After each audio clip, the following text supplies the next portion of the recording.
Namaskar and Vanakkam to all of you. We are in Chennai, that's why Vanakkam I said. In fact, today in the time of social distancing, when people are saying not to do the handshake, I think Namaste is the best way. I welcome our viewers to this particular session of the Web Talk. Now, in this lockdown phase, when most of us we were at home, and those who have kids in their house, these pictures are quite familiar to each one of them. A superhero is having the supernatural power, who is dedicated to fight the evil of the universe, protect the public, and battle the supervillains. This is all these pictures are quite familiar to us. Now, in the these are the superheroes, but in the fight against COVID-19, you are the real superhero. And so a big thank you to all the doctors, to all the viewers of the evening. A big thank you to each one of you. Now, I take this opportunity to share with you that when you were all fighting COVID and fighting at the leading from the front, now we at Chennai, at Tablets India, we were also involved in some special activity. Tablets India actually have been distributing 1100 freshly cooked food packets every day to the people who are under the below poverty line and who lost their daily wages since the first lockdown period. And this is in collaboration with our Annadanam Center, which is located at Tondiyarpet, Chennai. In fact, you can see some of the pictures, and you also can see some of the paper cuttings which were published in the local daily. So this is our corporate social responsibility. As a part of that, we have been doing this, and it will continue till the time this lockdown continues, and we propose to do it in the days to come also. Now, on behalf of Tablets India, when I welcome each one of you for this web talk. Today, there is an interesting case. I think the point of discussion is that interesting cases of vomiting in children. And today, to discuss on that, our eminent speaker for the web talk is Dr. Lalit Varadia. Dr. Lalit has completed his MBBS and MD, and he is the consultant pediatric gastroenterologist of SDM Hospital, Jaipur. Is one of the largest private trust hospital of Rajasthan. To share with you, audience, Dr. Lalit has completed his MBBS and MD and DNB from Mumbai. He has done his further studies on pediatric gastroenterology and hepatology at PGI Chandigarh, SGPGI Lucknow, and Starship Children, Auckland, New Zealand. Dr. Lalit is the pioneer of pediatric gastroenterology in Rajasthan. Dr. Lalit he was attached with Fortis Escort Hospital, Jaipur for 9 years. And Dr. Lalit is having a total experience of 15 years in the field of pediatric gastroenterology. This is a brief. And with that, sir, I will stop my sharing and request you to share your screen, and the floor is open to you. Welcome, sir. Thank you, Mr. Sandeep. Thank you, Tablets India, for providing this opportunity. Am I audible well? Yeah, sir, perfectly audible. Absolutely audible. So, dear friends, thank you for being online at this point of time. What I have done is I have compiled few interesting cases of children who presented with primary symptom of vomiting. And these are real cases, and which have brought some learning points for me, and I hope there will be some learning point for you as well. We all know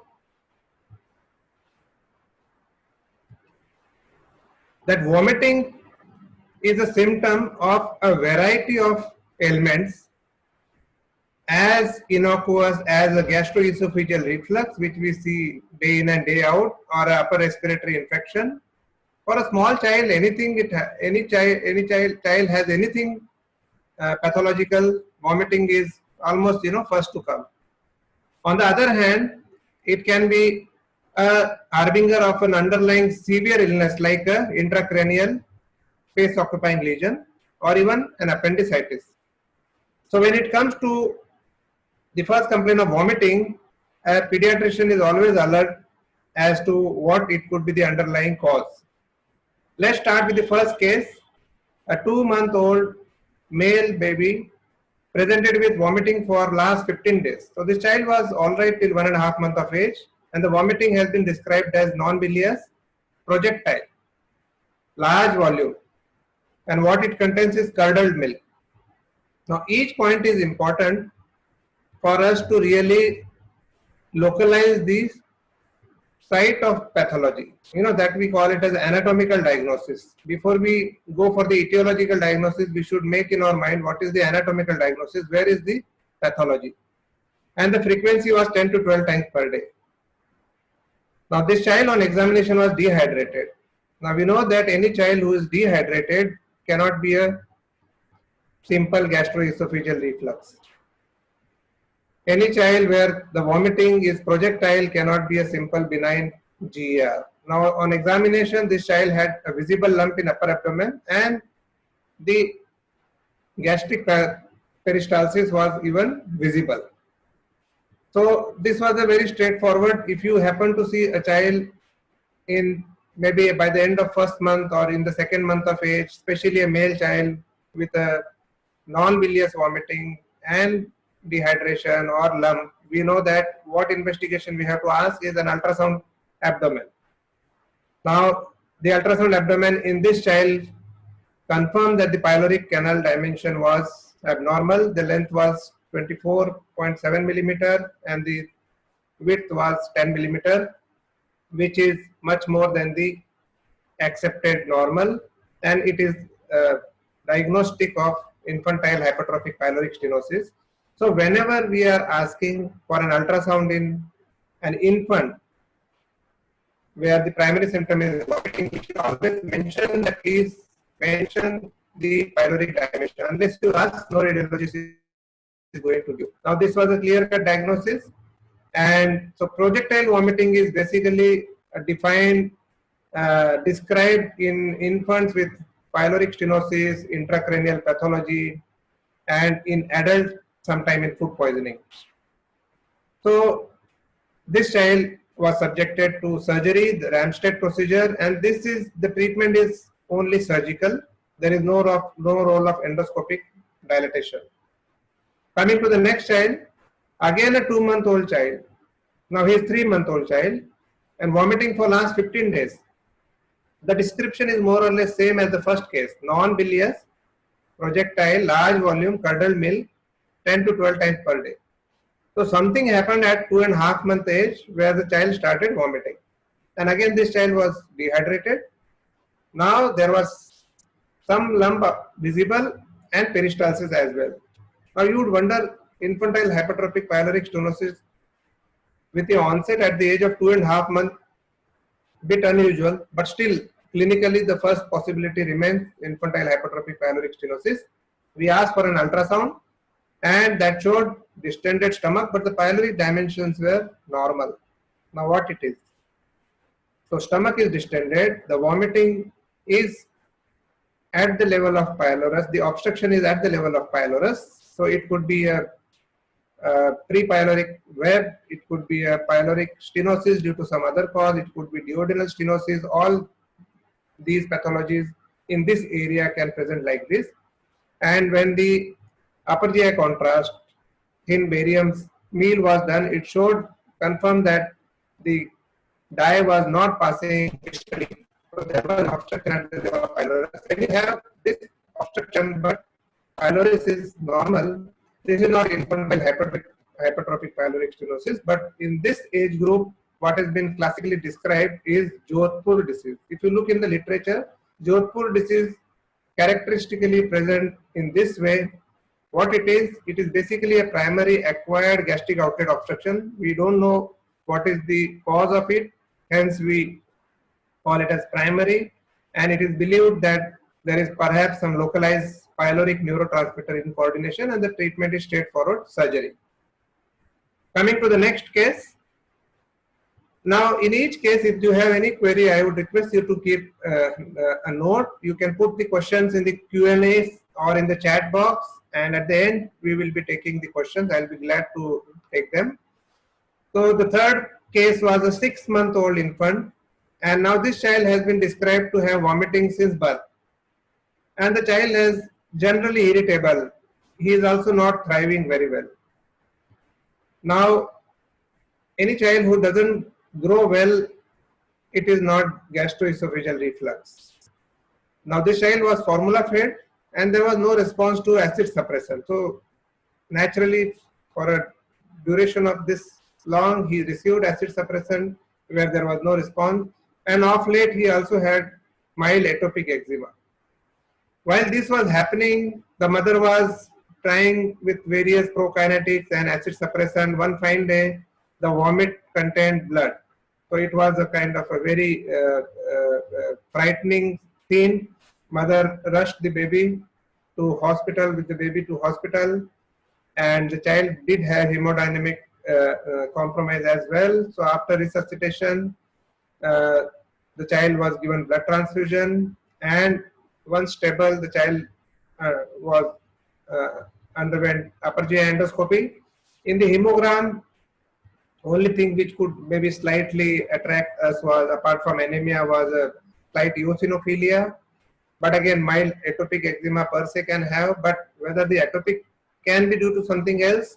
When we saw the upper GI endoscopy, we saw this hemorrhagic gastritis. We always take a biopsy because that gives much more information than just visual appearance. So biopsy showed that there is increased eosinophils in the mucosa and the submucosa.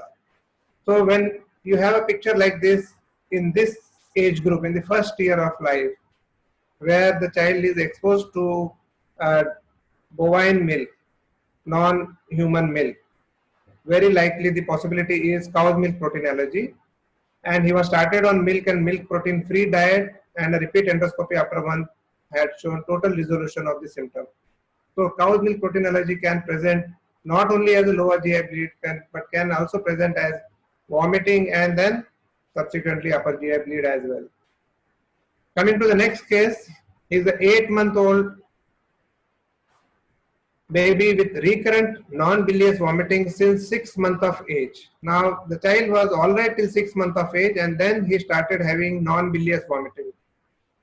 We know when the history is like this, it is not certainly gastroesophageal reflux, because they would start very early, reach maybe a peak by 3 to 4 months, and by the 6th month, most of them will be symptom free. Now this child, apart from vomiting, was found to be extremely irritable. He had in fact lost weight. So the previous child did not gain weight, which was also suggestive of some pathology, but loss of weight is suggestive of an ominous pathology. So he weighed at 3 kg at birth, 6 kg at 5 months, and now 5.9 kg. So in last 2 months, rather than gaining 600 grams as expected, the child has lost 100 grams. The dietary history, the baby was exclusively breastfed, then started complementary feed at 6 months, and then cereals. There was no response to prokinetic and acid suppression. So something happened at 6 months which led to vomiting, weight loss. On investigation, there was mild anemia. Transaminase were 2 times upper limit of normal. Ultrasound was normal. Someone thought of possibly some metabolic disease. Ammonia was normal. Blood sugar was normal. Blood gas was normal. Someone went to the extent of MRI brain. Even that was normal. TMS was normal. Urine organic acid was borderline abnormal, which we often see, but unless it classically fits into some suspected pathology, by and large it is falsely abnormal. So urine for reducing substance was also done, because when something starts at 6 months, you think whether some complementary food which was started, whether that is the culprit. So what are the possibilities? It could be hereditary fructose intolerance, because when we add sugar, when we add fruits, the child may get symptoms. It can be celiac when we add gluten in the form of wheat or barley or any wheat product. It can be celiac disease. Now, celiac serology was done. a TTG DGP, which was kind of previous guideline had recommended this to be preferred serology in less than 2 years of age. However, recent guidelines have again uh, uh, concluded that TTG, tissue transglutaminase, remains the best screening test for all age group. And now this TTG DGP, when it was done, which was positive, close to 3 times upper limit, and we did an upper GI endoscopy, we thought if not celiac, at least we will have some more information as to why this child is having the pathological vomiting. And to our surprise, child had endoscopically features of celiac disease in the form of scalloping, and when the biopsy confirmed it, there was less atrophy. So this was an eye-opener that celiac presenting as early as 8 to 9 months of age, that is within 2 months of starting of gluten. So this has to be recognized in this age group, even when there is no vomiting, because classically we think of celiac when there is a chronic diarrhea, but we should also be thinking this when the presentation is only in the form of vomiting. So this was celiac disease, started on gluten-free diet, and there was a dramatic response. The next case is a 10-month-old baby with vomiting since 6 months of age. Again, this child all right till 6 months of age, and then started having vomiting. Vomit during and soon after feeds, more with solids than liquids, and contained unaltered food. Now these are very important things as to what is the duration between the feed and the time of vomiting. If he is vomiting immediately, this is basically dysphagia. In a younger child, you may not get the history of dysphagia. All those who have dysphagia in an infant, they will present as vomiting. The mother will say he is vomiting. So if the vomiting is happening soon after feed, it is perhaps an esophageal pathology, more so if it is unaltered. If he vomits milk, likely to be esophageal pathology. If he vomits curd, curdled milk, altered food, likely to be gastric. If he vomits bile, likely to be an intestinal pathology. Now this child was doing better with liquid than solid. Now this is also very important. Now this child was as usual treated with prokinetics, acid suppressant, ondansetron. However, no this child was in fact not very well. Now when this is the case where the symptoms are better with liquid than solid, think of an anatomical obstructive lesion in the lower esophagus. And this was thought, and hence the first investigation was done was a barium swallow, which confirmed, if you can see, a tight stricture in the middle esophagus. Now this stricture, when there was no other history of corrosive intake, very likely to be a congenital stricture. Congenital stricture can happen in the first upper 1/3, lower 1/3, and sometime even in middle 1/3. And when you see this, you know that no medication, there is no role of pharmacotherapy in them. They would need either an endoscopic treatment or a surgical treatment. So with the availability of safer endoscopic technique, with the safer endoscopes in infants, they will be able to do more therapeutic procedures even in infant and newborn. Now this child, the normal lumen of an esophagus in this age group would be somewhere around 13, 14. But this child had the lumen reduced to 6 millimeter, and we dilated it to 9 millimeter, and then gradually we increased it to around 11 millimeter in every 2 weekly interval, and that led to good improvement in his dysphagia and vomiting.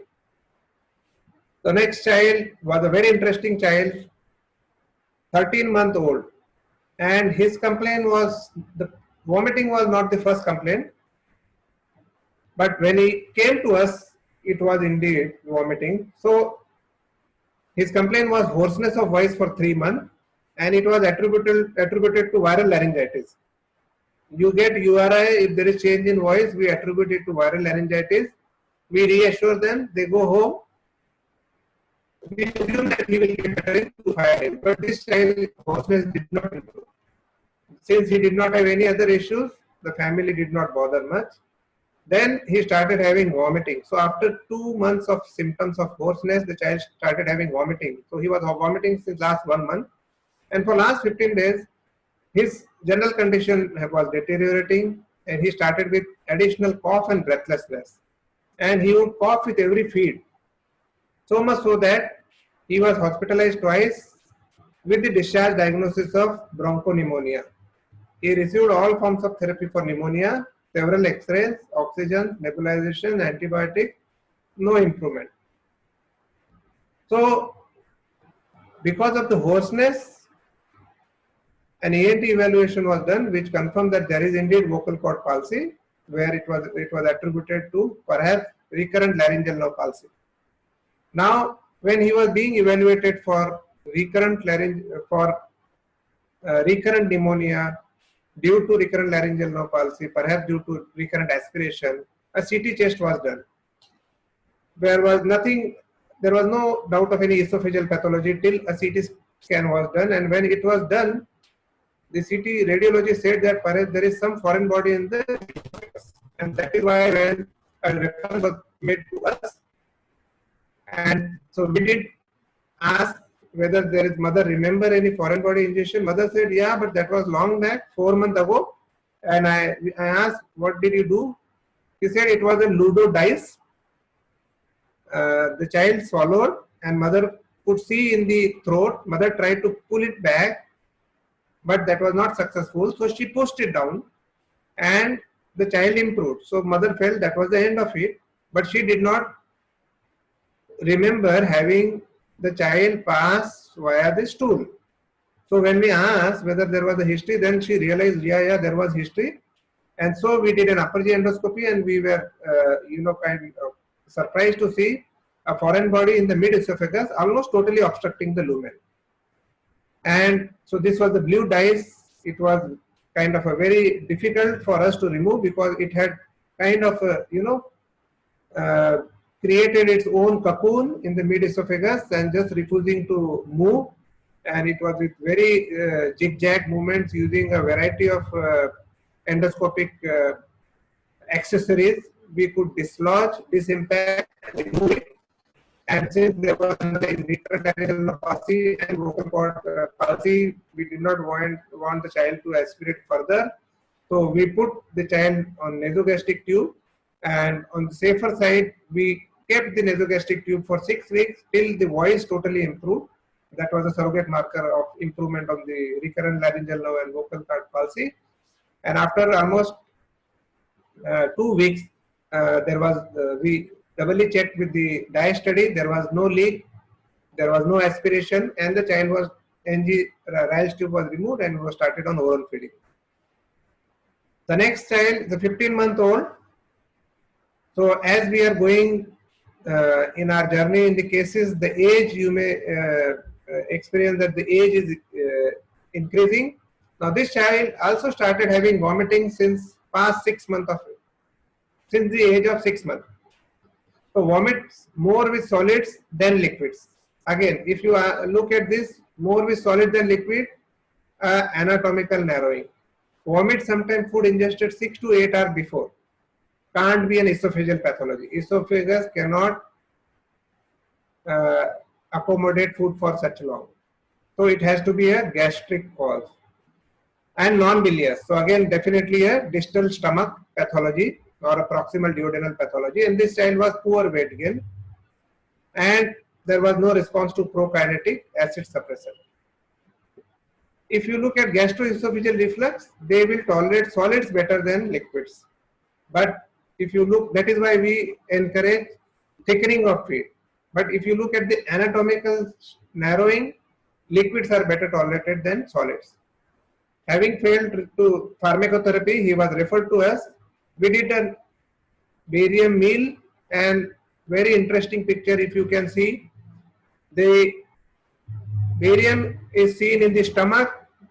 You can also see crossing the midline, that is, it is going into the pylorus, first part of the duodenum, and after that, no barium is going distally.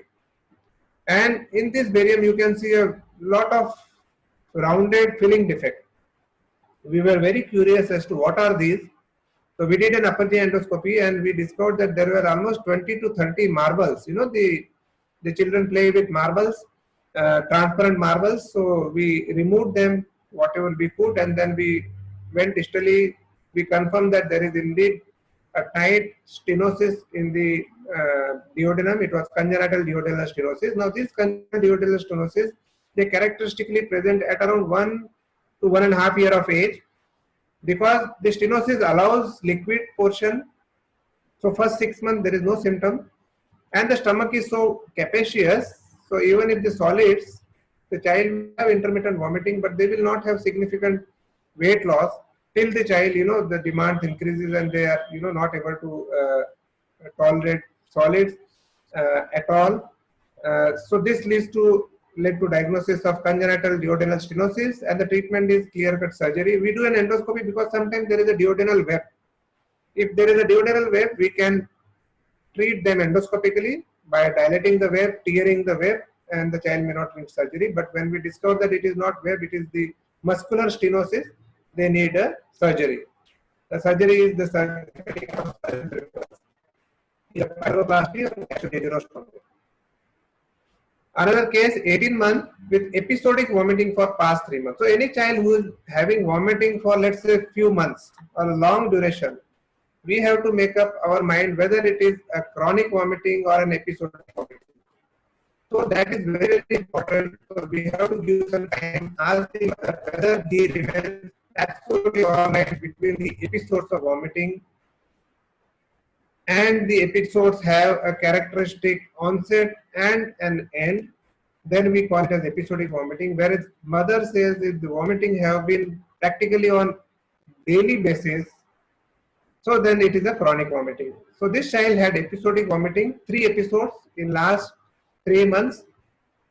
Age of onset was 14 months, discrete episodes, and the mother may say that before the onset of vomiting, few hours, the mother will have some, sense that this child is likely to vomit. So there is an aura, or there are, some symptoms which will make you suspect that this child is going to go into the crisis. And then when these symptoms happen, there may be some trigger. There we may not find some trigger, and the common triggers are the same triggers which are generally seen in migraine. We all know that. So when the vomiting starts, the severity is almost, majority of them require IV rehydration. So this differentiates this from any other causes of vomiting. So initially there will be non-ileous, and at the end even there will be bilious vomiting. Even there can be feculent vomiting. So when you have such characteristic symptoms of recurrent, discrete, severe, stereotypical, my mother will say every time the same symptoms happen. Episodes, you know that there is an emesis. Then when the child improves, he improves as if nothing had happened till the next episode. So baseline health in the interval period. So this is very characteristic of cyclical vomiting syndrome. However, cyclical vomiting syndrome is a functional GI disorder, and certain organic disorders can also present like this. So before we label it as cyclical vomiting syndrome, we should do some baseline investigation. And in him, a CBC biochemistry was done, which was normal. Barium meal follow through was done. Basically look for malnotation, which can present like this, which was normal. IEM screening was also done. I think it is absolutely justified to screen such children before you put them a diagnosis of functional GI disorder. So IEM screening in the form of electrolyte, pH, glucose, ammonia, lactate, and urine ketone was done, which was normal. So having done this baseline test, you can give a positive diagnosis of cyclical vomiting syndrome and started on propranolol, which led to significant improvement in the frequency and severity of vomiting. When you start propranolol, you have to counsel them. This is the medication used earlier for blood pressure. Unless you tell them, they will call up from the pharmacy. See, what have you given? This is the pharmacist is saying this is for blood pressure. Do my child have high blood pressure? So counseling is very important. So how to differentiate between chronic vomiting and cyclical vomiting syndrome vomiting? As I said, there is a slight female preponderance in cyclical vomiting. The onset is generally in the early morning where there is a prodrome. There may be family history of migraine in cyclical vomiting syndrome. If it is, it helps you to maybe restrict the number of investigation. and the intensity of vomiting is very severe. It is something which a family can't ignore, and the IV, 60% of them will require IV fluid. Coming to the next child, a 3-year-old child presented with pain, abdomen and vomiting for past 15 days. Now this child has a relatively short history and there is abdominal fullness for 5 days. Motions were described as normal. On examination, the child has anasarca and ascites. So clearly something has happened so quickly in 15 days, it has led to anasarca and ascites. So when you have abdominal pain, ascites, vomiting, the first and foremost symptom you would perhaps think whether you are dealing with something like a spontaneous bacterial peritonitis due to an underlying nephrotic syndrome. If you find a morning puffiness of face, that gives a strong clue. This child did not have. So when we investigated in the CBC, there was eosinophilia, 10% eosinophils. The transaminase and bilirubin was normal, but albumin was 0.9. So when you have very low albumin, you know that this is hypoalbuminemia. Whether it is a renal loss, you will be able to make out from a urine albumin. In this, urine albumin was normal. So when you have a well child deteriorating in a short duration with a very low albumin, that means albumin is getting lost somewhere. If it is a sick child and sepsis, you know that it could be because of the sepsis that the child is losing albumin. But if he is otherwise a well child, then he is perhaps not losing albumin in the abdomen, he is perhaps losing albumin in the gut. And when you have the test for GI albumin loss, basically GI protein loss or protein losing enteropathy, is basically fecal alpha-1 antitrypsin. But unfortunately, that test is not available in India. So you have to rule out other causes of low albumin, no urinary losses, no dietary inadequate, no liver disease, and then there is a significant hypoalbuminemia. You can bet that this is the protein losing enteropathy. So this child was subjected to an endoscopy, and the endoscopy was, grossly abnormal. So if you look, there was extensive ulceration occupying most of the fundus, antrum, pylorus, part of the body, esophagus, duodenum, very scary picture. And so we did biopsy. We did not know what it is. We are not sure what is the pathology. We did biopsy and the pathologist called us in next 2 days that this is infiltrated heavily with eosinophils. And he said this is eosinophilic gastritis, and he had also seen it after, maybe around 15-20 years. So this was a case of eosinophilic gastritis, and there was a peripheral eosinophilia which was suggestive. We looked into the literature. So protein losing enteropathy has been described. So very likely that even in the distal part of the small bowel there may be some pathology. But since we could reach the diagnosis here, this was a case of eosinophilic gastritis. We started them on treatment. Now we had to literally look in the literature. What is the treatment? This is basically response to some allergen. The first form of treatment is new hypoallergenic diet. The rest, in a severe case like this where he has severe hypoallergenia, we start from an elemental formula where is basically it is devoid of peptide. So it is basically an amino acid based formula. And once the child is improving, we switch to hydrolyzed formula. Give one albumin because of their slightly very low albumin, and endoscopy showed that albumin had increased, eosinophilia decreased. However, this child continued to have some symptoms for another year or so. We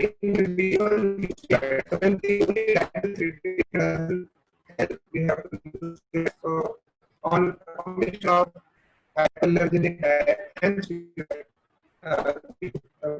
him, and then he gradually improved. He started and he is doing well. So the next child is a 4-year child with vomiting since infancy. So the history would date from infancy. Non-bilious vomiting, sometimes associated with epigastric pain. Now he is the older child, he will complain of epigastric pain. That helps you in narrowing your differential diagnosis as against an infant who is not able to give that history. And there was and many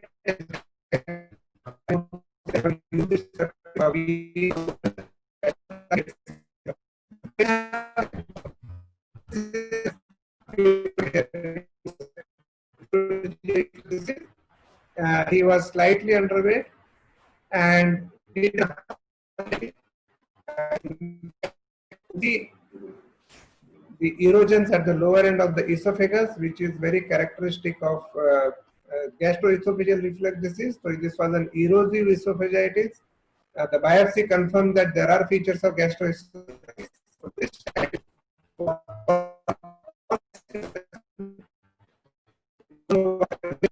after 3 months, we gradually taper and see whether the child continues to need. Some of them, they continue to need longer duration. In some where the compliance is poor, or if they're expired acid suppressant, if the response is not up to the mark, or he still gets some complication in the form of stricture, then they are the candidate for surgery, which is basically Nissen fundoplication. Next child is a 5-year-old child, vomiting for last 1 month. So this child was alright till 1 month back, and the vomiting is described as non-bilious. He gave a history of acid ingestion 2 months ago. When you get a history, you know that perhaps this is the corrosive related stricture. Where is the stricture? It is non-bilious vomiting. He would vomit food ingested 6 hours ago. So gastric emptying is at the max 4 hours.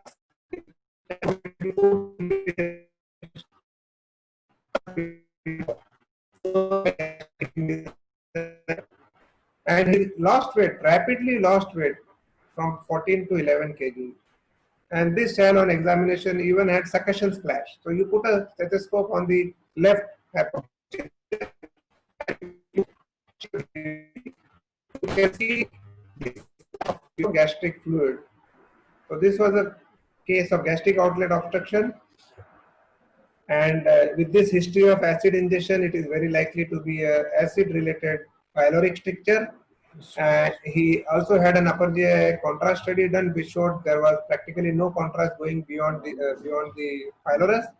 So we did an upper GI endoscopy. In fact, we could not find any opening as such because the pylorus was totally strictured. If you can see, you can make out from the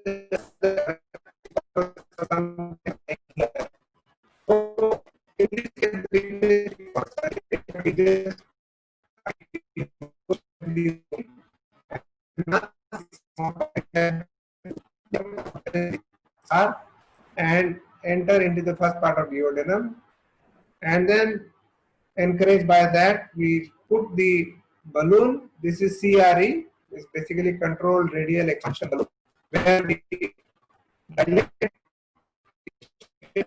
pylorus. This is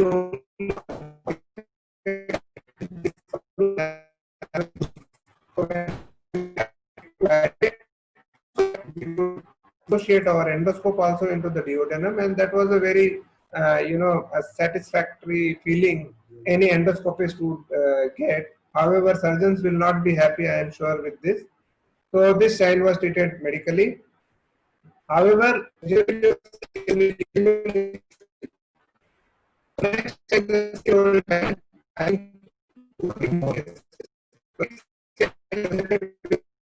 vomiting over past 2 years. So mother could describe discrete 3 episodes.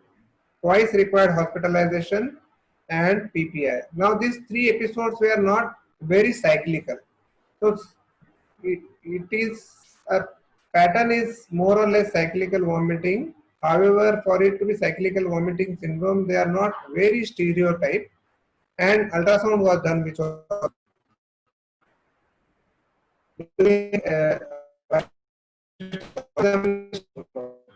important that when we are asking for an ultrasound abdomen in a child with bilious vomiting, we should always ask, please comment on the relationship of superior mesenteric artery and vein. Normally in our body, all veins are on the right side. Let it be vena cava, right of the aorta, the external iliac vein, right of the external iliac artery. The same is case of superior mesenteric artery and vein. Vein is on the right, artery is on the left. So in a case of vomiting, unless we ask, no radiologist is going to do this. Why this? Because in a bilious vomiting, if you can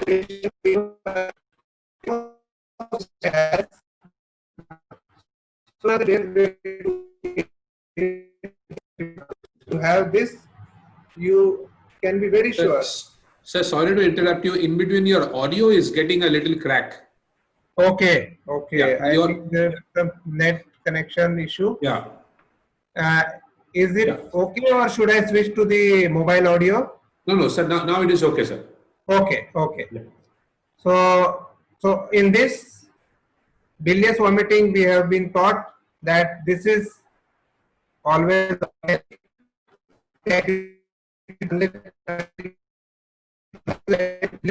we should have our surgery.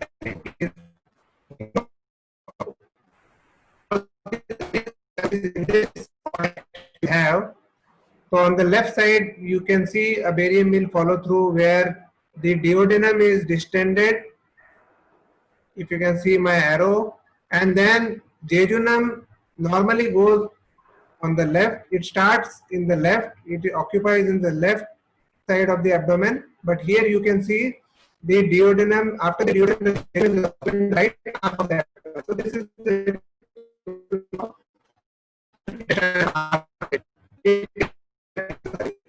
you can also see something called as annular pancreas, where you can see the duodenum to be engulfed by the pancreatic tissue from all around. You can also see a SMA syndrome, where basically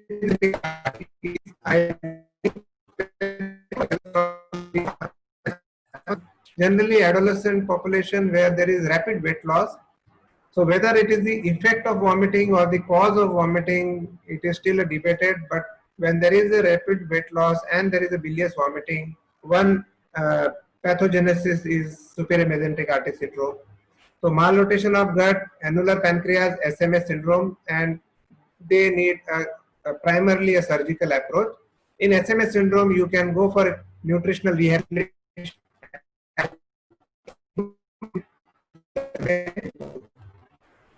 This is the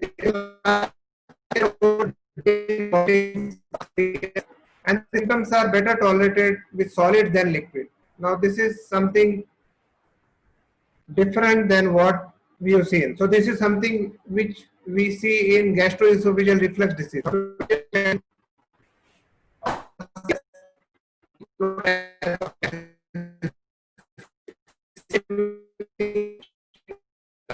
So this is a child with 12-year-old with dysphagia and vomiting for past 3 years. Now the symptoms are described better with solids than liquids. So we know that this is not an anatomical stricture. This could be GERD or some other pathology. Now, if you look at the content of the vomitus, it is described as unaltered milk. So this child has an esophageal pathology. So an esophageal pathology, which is, there is narrowing, but there is no stricture. There is something else, and there is a weight loss. So this is organic. So this child needs a barium swallow. Very likely that this child has some motility problem, because the solid, by virtue of its weight, is able to go down, but the liquid stays in the lumen and the child vomits. So this child had a classical barium swallow. The next slide, please. Sure. Then this child, you can see the barium swallow where there is a significant dilatation in the lower end of the esophagus, and there is a smooth tapering and this is very classical of achalasia cardia. And this child had achalasia cardia. The symptoms of esophageal vomiting better with solids is suggestive of lower end esophageal motility disorder, the most common being achalasia cardia. Now, the achalasia cardia, next slide. The gold standard for diagnosis is not an endoscopy, but esophageal manometry. If esophageal manometry is not available, certainly an endoscopy will also give us a clue. After an endoscopy and esophageal manometry, an endoscopy is always required to look for any other differential diagnosis. And the treatment remains either a pneumatic dilatation, which the endoscopists do, a gastroenterologist do, a surgery, Heller's myotomy, which the surgeons do, or a POEM. Now, POEM is a very novel technique per oral endoscopic myotomy, and this is revolutionized the treatment of achalasia cardia. This is also being done by very skilled endoscopist. It is something new, and in pediatric there are still very lesser number, but this is something in future is likely to take away the need for surgery and endoscopic dilatation. What is done is a channel is created within the wall of the lower end of esophagus through an endoscope accessory, and this channel tears the circular muscle, which is the pathology in the achalasia. So the next case, 2.5-year-old boy, born of a consanguineous marriage, presented with recurrent vomiting for past 2 to 3 months. So one episode of seizure 1 month ago, followed by irritability ongoing. The routine biochemistry was normal. Ammonia was high, so urea cycle disorder was suspected. However, urea cycle classically will have ammonia more than 1000. Other organic acidemia may have ammonia less than 1000, but in this range. And we started on sodium benzoate, powder, biotin, Carnishore, till we could get the final diagnosis. Now this child with vomiting had seizure. So whenever the child has seizure, you always think of an intracranial pathology. So in fact, the child also had papilledema. Further to suspect there is something wrong inside. MRI showed no SOL, but there were hyperintensities involving white matter with features of benign intracranial hypertension. CSF manometry was done, which showed high pressure. He was started on methylprednisolone and a therapeutic CSF tap. And after a day or two, we received the TMS report, which showed that in fact it was carbamoyl phosphate synthase deficiency, which was the type of inborn error of metabolism. And after that, he was referred to geneticist and started on a restricted protein diet. So vomiting, we have seen in the so many cases, we have seen an esophageal pathology like congenital esophageal stenosis, a retained foreign body in the esophagus, achalasia. Next slide, please. So in the presentation, we have seen several esophageal pathologies like congenital esophageal stenosis, retained esophageal foreign body, achalasia. We have seen several gastric pathologies like GERD, corrosive pyloric stricture or a primary pyloric stricture like Jodhpur disease, gastritis, erosive gastritis, eosinophilic gastritis, hypertrophic pyloric stenosis. We have seen intestinal pathology like cyclical vomiting syndrome. Though cyclical vomiting syndrome is a functional GI disorder. Malrotation, annular pancreas, SMA syndrome, they all lead to bilious vomiting. Congenital duodenal stenosis, which lead to non-bilious vomiting, celiac disease.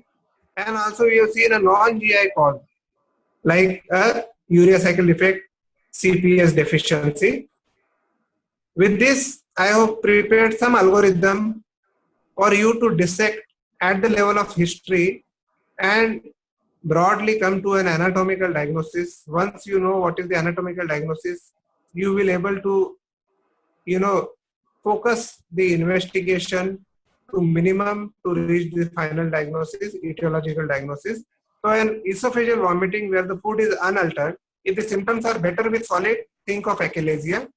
If they are better with liquid, think of an esophageal stricture. If there is a gastric vomiting where there is altered food, If the child is on milk, curdled milk, if the child is on solids, the food will be altered. And there is no bile. So this is the gastric vomiting. If the vomiting within 1 hour of feed, think of a gastroesophageal reflux or a gastroesophageal reflux disease. If there is prolonged time after feed, more than 4 hours after feed, gastric outlet obstruction. If it is a bilious vomiting, where there is bile and the digested food, the child is not able to, family is not able to make out what the child had ate. The vomiting will not be, suggesting the type of food. If the bilious vomiting child has distension, abdominal distension, you know that this is a distal small bowel obstruction like a ileal stricture, Hirschsprung disease, another thing. If there is a proximal small bowel, if there is no distension, you know this is proximal small bowel obstruction like SMA syndrome, malnutrition, annular pancreas, and so on. With this, I'll come to the last case, a very interesting case. A 12-year-old boy, we recently saw him, I think, 3-4 months ago. He presented with recurrent episodes of vomiting for past 5 years. Now, this has been symptomatic for past 5 years. Several hospitalization. He belonged to an affluent family, so he has run from pillar to post, and in the best hospitals of the country, he has received treatment, routine workup multiple times, MRI brain with craniocervical junction, EMS, EEG, CT scan, ammonia, lactate, all normal, and the response, he was thought of cyclical vomiting syndrome, but there was no response to propranolol, amitriptyline, topiramate, sodium valproate, and whatnot. He was admitted to us in a drained state within 2 days of vomiting, and he was seen by all possible specialties, and we had no clue. And after 3 days of nil by mouth, IV fluid, IV ondansetron, when I went for round, I was so, surprised and equally happy to see that he appeared so well. He was the same child 2 days back, was totally drained. He was kind of stuporous, dehydrated. And now he was so happily sitting, waiting for me. And when I went, I said, how did he improve? He said, I don't know, but मुझे AIIMS के doctor का appointment मिल गया. He had never been to AIIMS, and his father tried a day before to try and get some appointment in AIIMS, and the child was so happy that अब मुझे AIIMS में मिल गया, and he was so optimistic, so hopeful कि अब तो मेरा इलाज हो जाएगा, because that was the only perhaps the top hospital where he had not visited. And when I looked at him, I thought we didn't perhaps help him at all, but he taught us many things, that don't lose hope. When the sun goes down, the stars come out. And I think he made us think that perhaps we were so frustrated, the entire medical team, the nursing team were so frustrated that such a cute child who is coming every time, and we are not able to find any clue as to why he's suffering. And we had lost hope, but he had not lost hope. So we should continue to, keep our hopes alive. I think with this, I thank to Tablex India for giving us an opportunity to share our cases.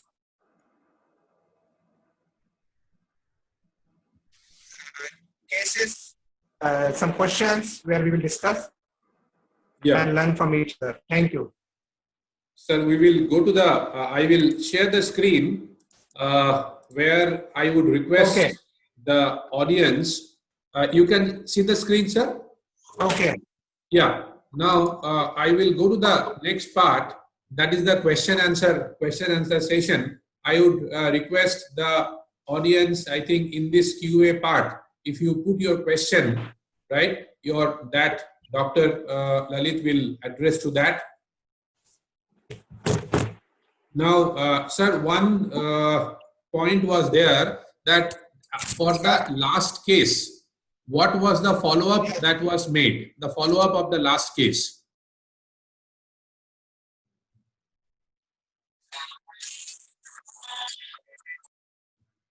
Sir, can you hear me, sir? Hello, yeah. Yeah, am I audible, sir? Yeah, sir, can you hear me? Yeah, I can hear you. Yeah, sir, what was the follow-up of the last case? What has happened there? I think in the QA it has been asked.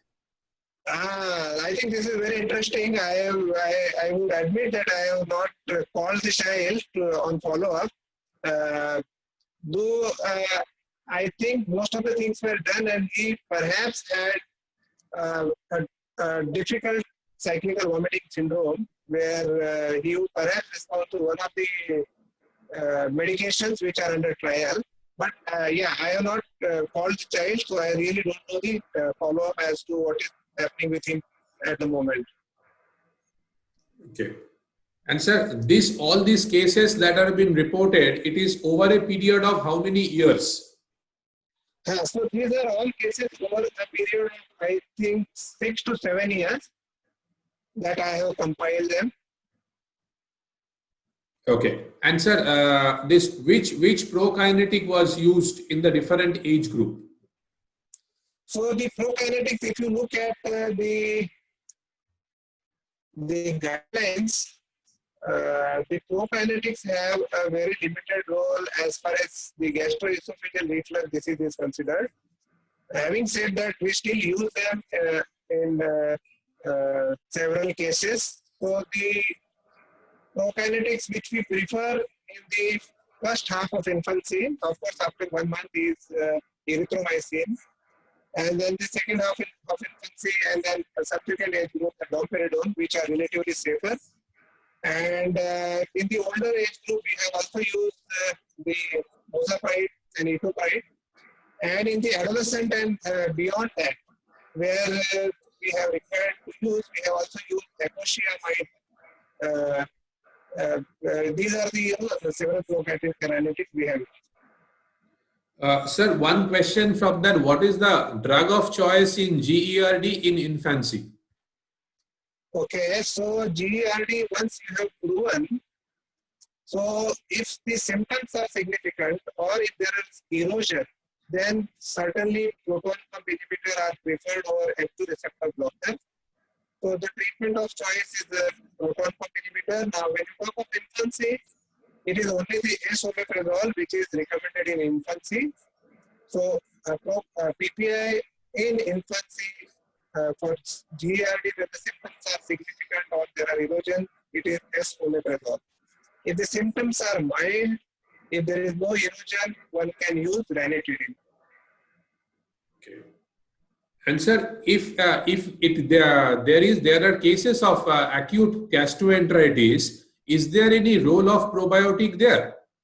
Yeah, certainly acute gastroenteritis. If you start probiotic on day 1, there is several meta-analyses have shown that it will reduce duration of diarrhea by around 24 hours.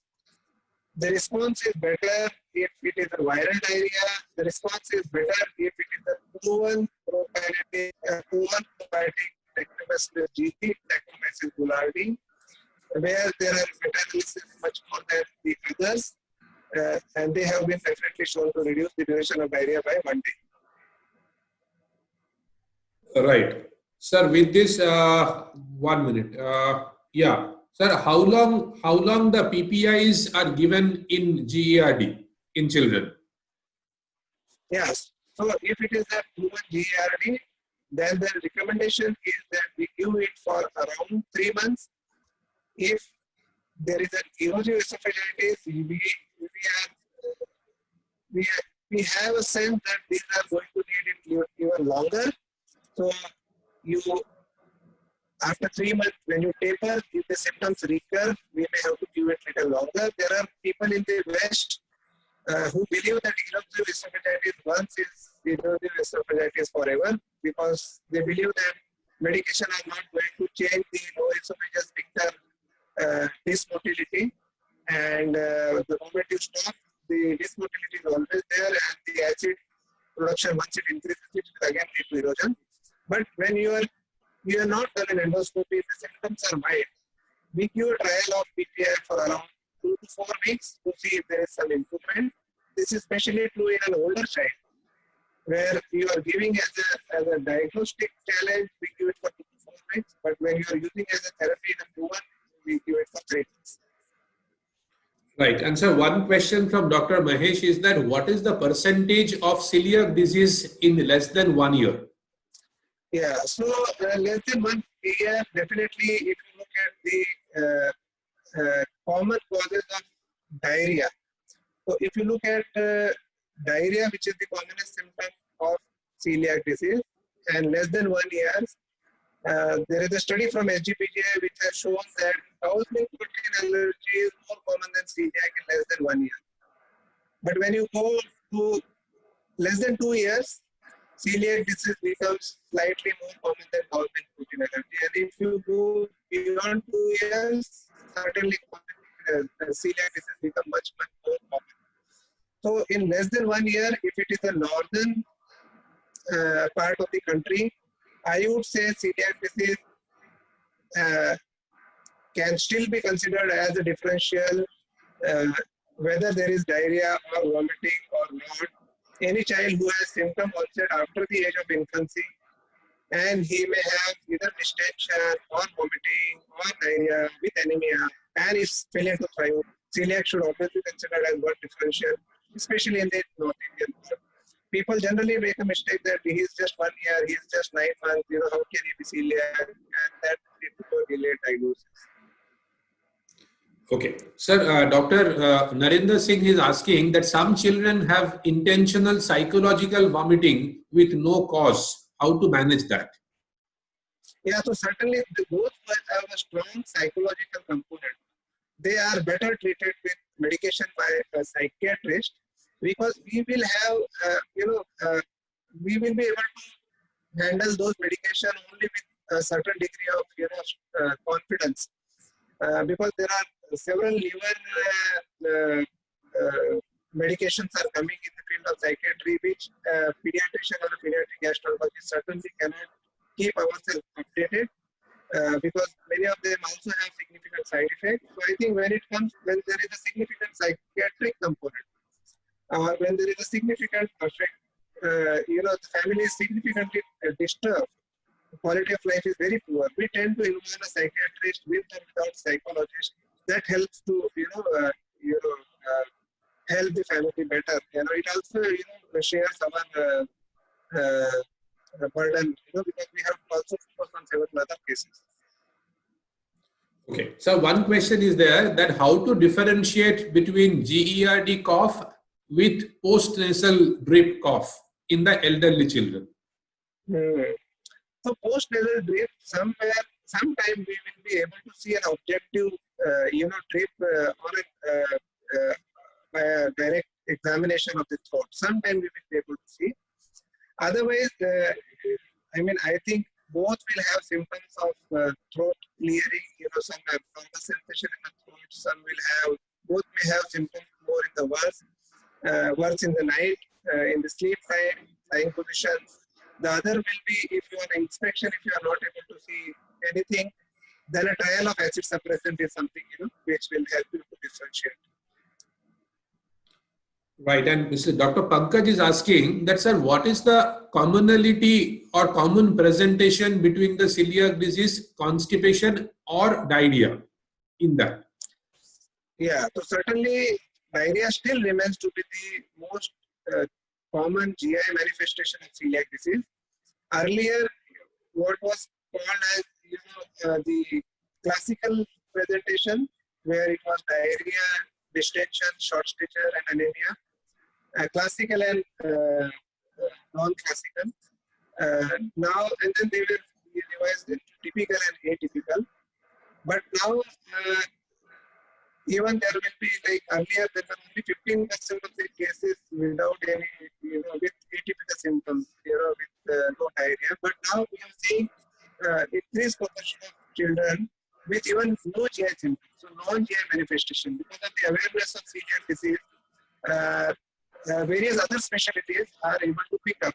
Let it be an endocrinologist or a rheumatologist or even a gynecologist or even an orthopedician. So GI symptom, by the time GI symptom manifest, they may have manifestation other symptoms. But as far as GI symptom goes, still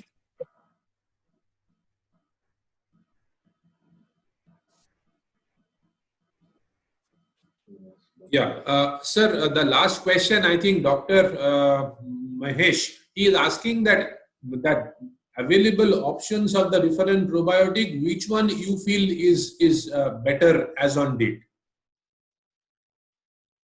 Yeah, so if you look at, we have to go by the guidelines, and the guidelines says there are several indications and the several recommended probiotics. So depending upon what indication, the answer will be different. But the most widely studied is acute diarrhea, and the probiotics which are enjoying the level 1 evidence is Lactobacillus GG and Saccharomyces boulardii.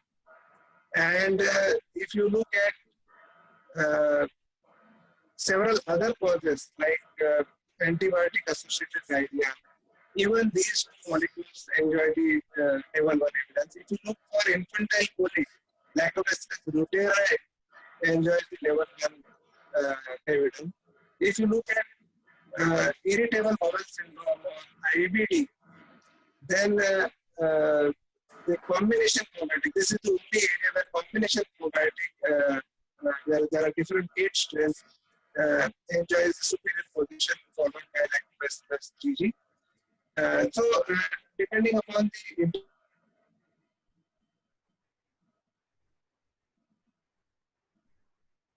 Right. I think Sir will be joining soon. I think his connectivity has gone. Now I would request next is our polling session. The polling I am going to make it on. I will just make the poll on. There is a button on the lower part of your screen. On the bottom part of your screen, I have made the poll on. Right. I would request the audience to put your preference in the poll. The poll is on.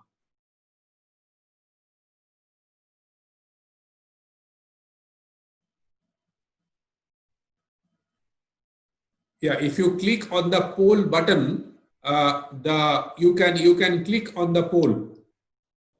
The different options are there with multiple choice.